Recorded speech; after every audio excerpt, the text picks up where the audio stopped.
What's going on, everybody? C4 here. Today we're continuing with our 32-team 7-round mock draft, and we're going to be taking a look, as of the 24th of March, the team that holds the 17th overall pick in the first round, and that is the L.A. Chargers. Bet you thought I was going to call them the San Diego Chargers, but no.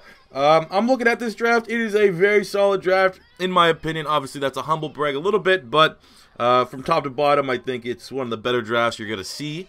And but before we can jump into the actual draft, we need to look at what they did in free agency and kind of how that laid the framework out.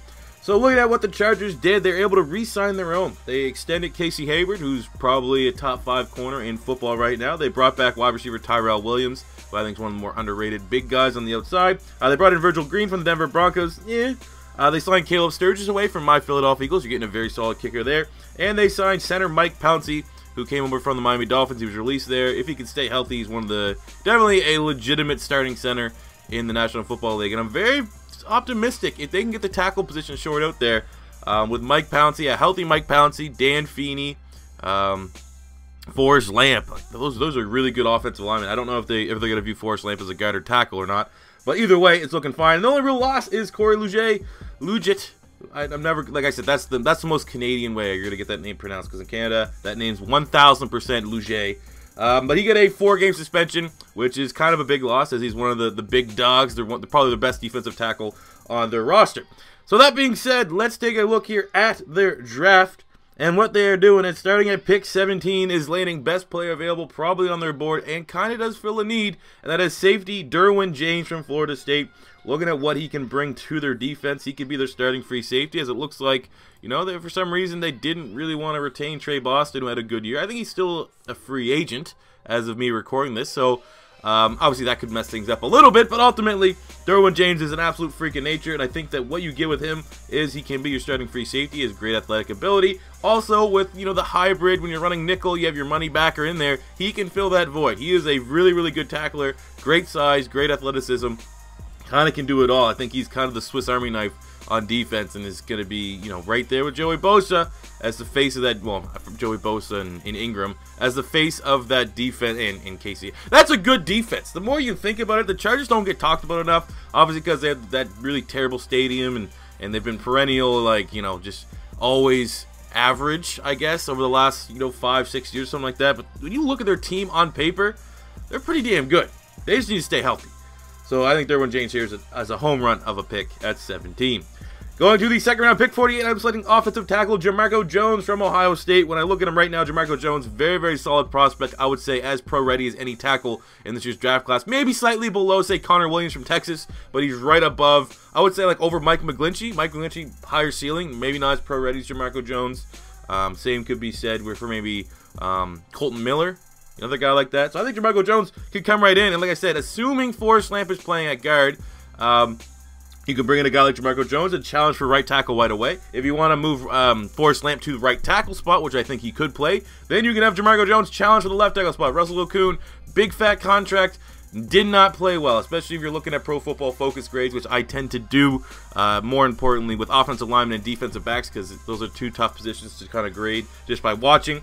And you know, just top tackle depth right here in Jamarco Jones, and a guy that eventually will be a starter for the Chargers.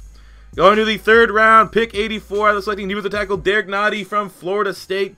Looking at the roster, could come in, I think, when they're full strength and challenge for defensive tackle too. Obviously, you're going to have me being playing the nose tackle role, but behind Liuget, I'm going Liuget. I don't even care if it's pronounced wrong for you guys, because that's how it's pronounced here in Canada. But with Liuget being suspended for 4 games, Nottie has a high enough ceiling that he could probably fill in as a rookie. Looking at the D tackles there, they don't have a whole lot of depth. That's why I had them going with this pick. And now, maybe more important than ever, with that 4-game suspension, get a guy that has an upside that can contribute, whether or not this defense is at full strength, but also fill in that little hole for the first 4 games of the season. Going to the 4th round, pick 119, I've taken one of the more underrated linebackers in the draft class, linebacker Mike McCray from Michigan.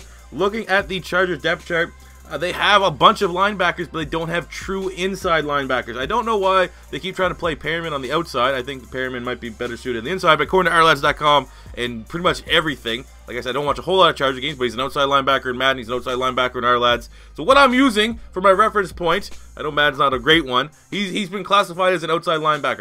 I don't know why you wouldn't try him in the inside, but I digress. Mike McCray is very much an inside linebacker and can fill in a lot of depth and even challenge for the linebacking one spot there for the team. I'm not going to say he's going to be immediate challenger to start. His combine was not the best, but his tape is very, very consistent. And, you know, man, they drafted Denzel Perryman. His combine wasn't the best, and I think he's been solid when he's been healthy. Get a guy like Mike McCray. Comes from Michigan, high football IQ. Pretty much everything you need from an inside linebacker. He's your old school style inside linebacker. You know, the leader, he'll be the leader, the vocal leader. He'll call the plays. Big time hitter, great against the run. Maybe not so much against coverage, but you know, you'll be fine. Going to the 5th round, pick 155, I'm selecting defensive end Jeff Holland from Auburn. Looking at the roster, I think he could come in and challenge for that defensive end 3 spot. Wouldn't worry about making the final 53. He's a very solid edge rusher. A little bit undersized, one of those little awkward builds a little bit. Kind of reminds me a little bit of Carl Lawson when he came out of Auburn. A lot of people were sleeping on Carl Lawson, and look what he did for the Cincinnati Bengals. They look like they have a new starter defensive end. They got him late. I think Carl Lawson's a little bit better of an athlete than Jeff Holland, but from like similar builds, similar play styles, they're definitely cut from the same cloth. And I think a guy like Jeff Holland could come in, be excellent rotational depth behind Joey Bosa, behind Melvin Ingram on either side, and be able to help the San Diego.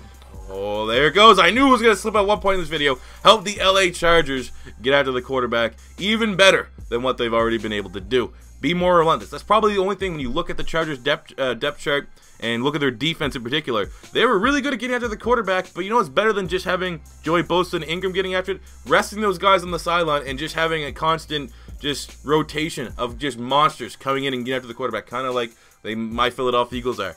So, not only that, it keeps Joey Bosa and Mel getting fresh later in the games. Going to the 6th round, pick 191, I'm selecting quarterback Kurt Benkert from Virginia. I think he comes in as QB2. Now, that's one of the more polarizing picks here in this year's draft class. I think, you know, Chargers, Saints, pretty much everyone that has a QB from that draft class, from like the Eli Manning, Ben Roethlisberger, Phillip Rivers, and you obviously got some of the older guys.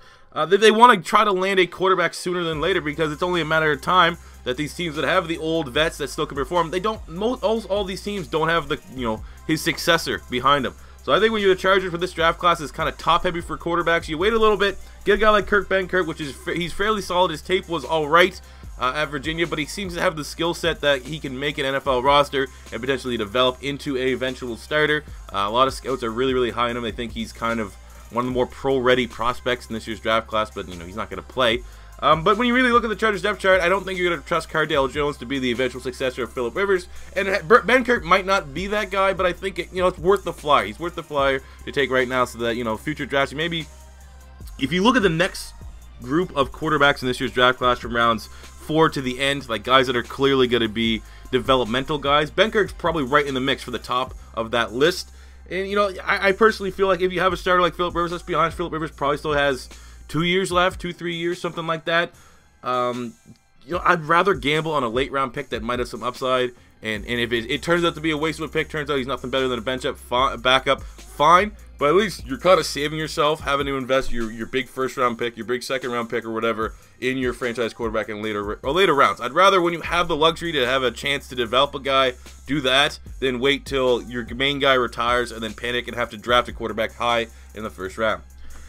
And then finish up the draft here in the 7th round, pick 251. I'm selecting edge rusher Peter Kalambayi from Stanford. I think he's more of an outside linebacker than a defensive end, but he brings some versatility. But look at the outside linebacker role. They still have, some of those 3-4 guys. They have, I can't remember his name off the top of my head, but he's from North Dakota State. I think he can come in and challenge just for depth. Final 53, special teams ability, but more importantly, just best player available on the board. Some mock drafts have him going as high as the 5th round. I feel like his combine wasn't as hot as it used to be. And his tape at Stanford, from the couple Stanford games I watched, he kind of goes quiet a little bit. But he from a prospect standpoint, definitely draftable. And I feel like just going best player available here for the Chargers, trying to get a guy that can land that final 53 is solid. Plus, you can challenge for some outside linebacker, edge rushing depth. So there you go, guys. That is my 7-round LA Chargers mock draft. If you have your own LA Chargers mock draft, leave a comment in the comment section below with it. We can see how they stack up to one another. If you agree or disagree with any of the picks you saw here today, let me know. And if it's your first time stopping by, don't be afraid to hit that subscribe button. Smash the like button if you enjoyed. And until next time, it's going to be C4 saying peace out.